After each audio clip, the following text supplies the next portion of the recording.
So, Dad, we just want to acknowledge our sponsor, Spreads.ca, First Nations own online casino and sportsbook. It's tailored to Canadians. Sign up now and enter the promo GRAPES, and they'll match your deposit up to $500. You get 15 spins on the big wheel, and your first sports bet, they'll give you $25 for a first sports bet. So we used to go into Quebec. I remember I went into that Quebec Coliseum. It was the most gorgeous building, and I remember the hardwood floor. It was hardwood floor.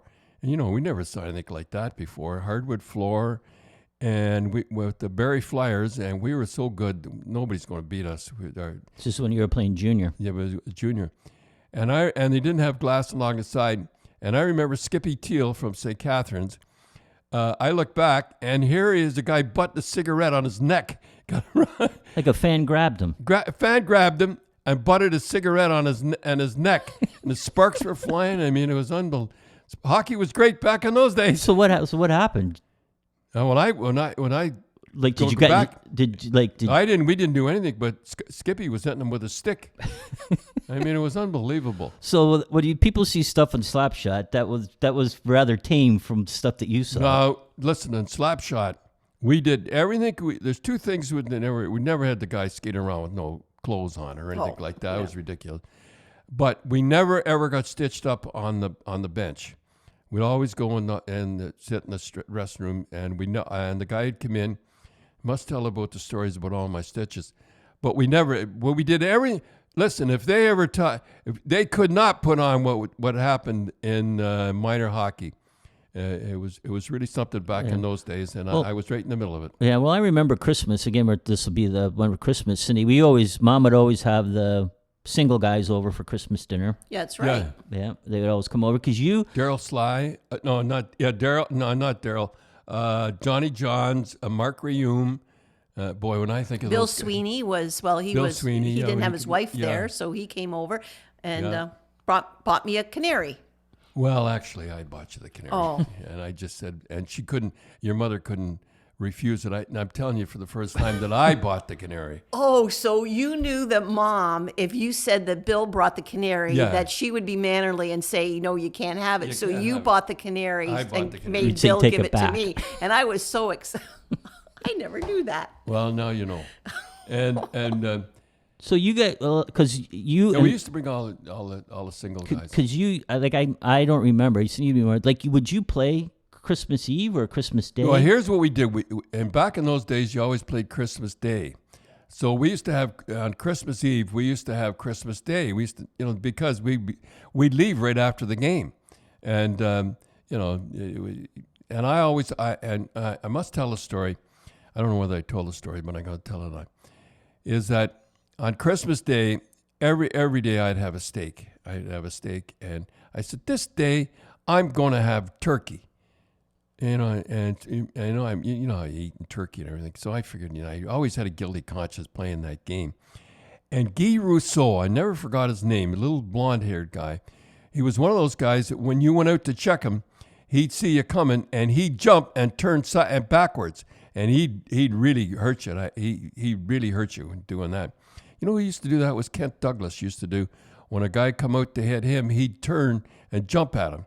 Anyhow, I go to hit this guy, and Guy turned and hit me full blast right in the stomach. And I hate to tell you, I was sick to my stomach. And on the ice, and I never, ever had anything but steak after that. But I remember that game. That was the only time. You know what I remember? I remember and we used to at 4:30 in the morning. I used to be awake all the time, and I see the farmers getting up to milk their cows. And at Christmas, Christmas Eve didn't matter. So you'd be on the bus? I'd be on the bus awake, and I'd see them about 4:30 in the morning, 5 o'clock. All the farmers. And these things. Imagine these guys get up and everything like that. I could go on and on about the bus. I'll tell you one more story about the bus. And one time, so I'm up and all the rest of the guys are sleeping. And I look in the distance and I see these big, tall buildings, and we're on the one side. And I said, gee, that looks like New York. I saw pictures of New York. So I said to the driver, I said, are you sure we're going? I said, we're supposed to be going to Cleveland. He said, well, no. I said, I don't think Cleveland's got big things like that. And he said, I made the wrong turn. So he got off, and I was just a player. And he turned around. So I woke up the coach. I think it was Crozier. And I said, we're going to be, we're good. We're going to get in just before. What do you mean? I said, he says, well, we made a wrong turn. And there's a turn, you could go one way or go the other. And the distance, good job, I saw this. And we made it just in time.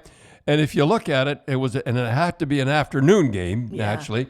Yeah. Sunday, Christmas Day. And we made it just in time. About a half hour before the game, we got dressed out. I don't know if we won or not, but this bus driver, he was taking us to New York.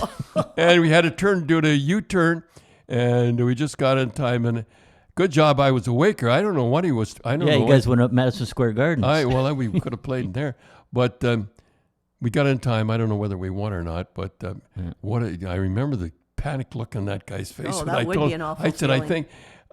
That looks like New York to me. I see pictures. Well, you, Mom and you carried on that tradition of having guys over, and when you also coached, you used. And how many times could you imagine now a coach would bring over the single guys? They're a first time away from home, and all. And we always had.